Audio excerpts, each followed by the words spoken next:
क्या आप जानते हैं कि स्लोवाकिया दुनिया का अकेला देश है जहां पर एक भी मस्जिद मौजूद नहीं है। ये दुनिया के उन चुनिंदा देशों में से है जहां पर मुसलमान मस्जिदों और मदरसों का निर्माण नहीं कर सकते। 19वीं सदी तक स्लोवाकिया में 200 से अधिक मस्जिदें थीं, जिन्हें खिलाफत उस्मानिया के खत्म होने के बाद खंडहरों में तब्दील कर दिया गया। मुसलमानों ने स्लोवाकिया पर 300 सालों तक हुकूमत की। ये कई सौ सालों तक खिलाफत उस्मानिया का हिस्सा रहा। 1526 में सुलेमान अव्वल ने जब किंग लुईस द्वितीय को शिकस्त देकर स्लोवाकिया को खिलाफत उस्मानिया का हिस्सा बनाया, तो ये देश इस्लामी तहजीब व तमद्दुन का गहवारा बन गया। ये वही सुलेमान अव्वल थे जिनकी दौर हुकूमत में खिलाफत उस्मानिया का दायरा 3.5 मिलियन स्क्वायर किलोमीटर तक फैल गया था। उन्होंने ही सबसे पहले कुस्तुनतुनिया को खिलाफत उस्मानिया की राजधानी बनाया और स्लोवाकिया में इस्लामी हुकूमत कायम की। मुसलमान 7वीं सदी ईस्वी में ही स्लोवाकिया में दाखिल हो गए थे, लेकिन उस्मानी सल्तनत की स्थापना के बाद यहाँ इस्लाम बड़ी तेजी से फैला और स्लोवाकिया की एक बड़ी आबादी मुसलमान बन गई। 18वीं सदी में जब मुसलमानों को शिकस्त हुई तो यहाँ के ईसाई राजाओं ने मुसलमानों पर जुल्म की इंतहा कर दी, जिसके नतीजे में मुसलमानों की एक बड़ी आबादी आसपास के देशों में मुंतकिल हो गई। मुसलमानों के इस विस्थापन ने रोमानिया, पोलैंड, जर्मनी, हंगरी में तो मुसलमानों की स्थिति मजबूत कर दी, लेकिन स्लोवाकिया की मस्जिदें और उसकी बस्तियां मुसलमानों से खाली हो गईं। मुसलमानों के जाने के बाद स्लोवाकिया में ज्यादातर मस्जिदों को गिरजाघरों में तब्दील कर दिया गया। बहुत सी मस्जिदें शहीद कर दी गईं और बहुत सी वक्त के थपेड़ों में खंडहरों में तब्दील हो गईं। स्लोवाकिया में आज सिर्फ 6000 मुसलमान रहते हैं और इस देश में एक भी मस्जिद ऐसी नहीं जहां पर मुसलमान इकट्ठा होकर नमाज अदा कर सकें। स्लोवाकिया दुनिया का अकेला देश है जहां पर इस्लाम को धर्म का दर्जा ही नहीं दिया गया। 2016 में स्लोवाकिया ने एक ऐसा कानून पास किया जिसके मुताबिक जिस धर्म की आबादी 50,000 से कम होगी उसे ना तो धर्म माना जाएगा और न ही किसी तरह की सरकारी सब्सिडी और सरकारी योजनाओं का लाभ मिलेगा। स्लोवाकिया में इस्लाम धर्म के अलावा हिंदुओं को भी उनके धार्मिक स्थलों के निर्माण और पूजा की इजाजत नहीं है।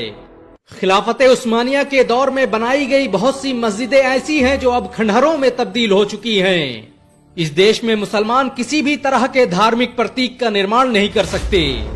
स्लोवाकिया में गुंबदों और मीनारों का निर्माण करना कानूनन अपराध है। ये दुनिया का अकेला देश है जहां पर मुसलमान धार्मिक लीडरों का चयन नहीं कर सकते और न ही इस्लामी तरीके से शादी कर सकते हैं। इस देश में मुसलमानों को किसी भी तरह के धार्मिक फंड लेने की इजाजत नहीं है। 2016 में स्लोवाकिया के प्रधानमंत्री रॉबर्ट फीको ने तो यहाँ तक कह दिया कि स्लोवाकिया में इस्लाम के लिए कोई जगह नहीं है। उसके इस बयान के बाद दुनिया भर में हड़कंप मच गया। तुर्की और सऊदी अरब ने इसकी कड़ी आलोचना की, जिसके बाद यूरोपियन यूनियन को स्लोवाकिया के खिलाफ बोलना पड़ा। मुसलमानों ने स्लोवाकिया में मस्जिदों के निर्माण के लिए बहुत सी कानूनी लड़ाइयां लड़ी, लेकिन उन्हें कामयाबी नहीं मिली। उन्होंने अंतर्राष्ट्रीय दबाव डालकर एक इस्लामिक सेंटर की स्थापना की, जो आज स्लोवाकिया का अकेला मुस्लिम सेंटर है।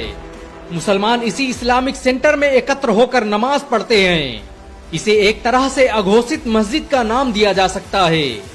स्लोवाकिया की राजधानी ब्रैटिस्लावा में बना यह इस्लामिक सेंटर आज स्थानीय मुसलमानों का अकेला धार्मिक केंद्र है। स्लोवाकिया में मुसलमान बड़ी ही खामोशी से तबलीग का काम कर रहे हैं। हालांकि कई बार उन्हें इस्लाम का प्रचार प्रसार करने की वजह से जेल की सलाखों का भी सामना करना पड़ता है। इस देश में मस्जिदें भले न हो, लेकिन मुसलमानों के हौसले बहुत बुलंद हैं।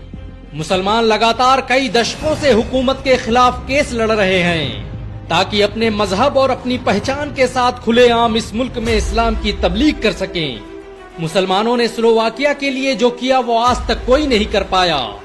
बहुत कम लोग जानते हैं कि कॉफी से लेकर हुक्का, फानूस, स्ट्रीट लाइट और तांबे के बर्तनों को बनाने की तकनीक मुसलमान ही स्लोवाकिया लेकर आए थे। मुसलमानों की दौरे हुकूमत में ही स्लोवाकिया साइंस और टेक्नोलॉजी के क्षेत्र में आसमानों पर पहुंच गया था।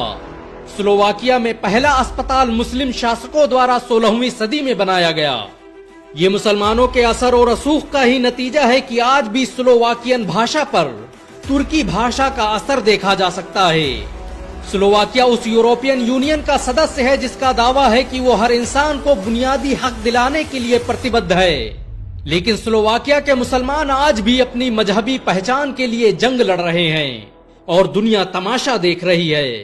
अगर मुसलमान देश ही एकजुट होकर स्लोवाकिया के मुसलमानों की आवाज बनते तो आज वहां मस्जिद का निर्माण हो चुका होता। क्या आप मानते हैं कि स्लोवाकिया में मस्जिद बननी चाहिए? अगर हाँ तो नीचे कमेंट में जरूर बताएं। ऐसी और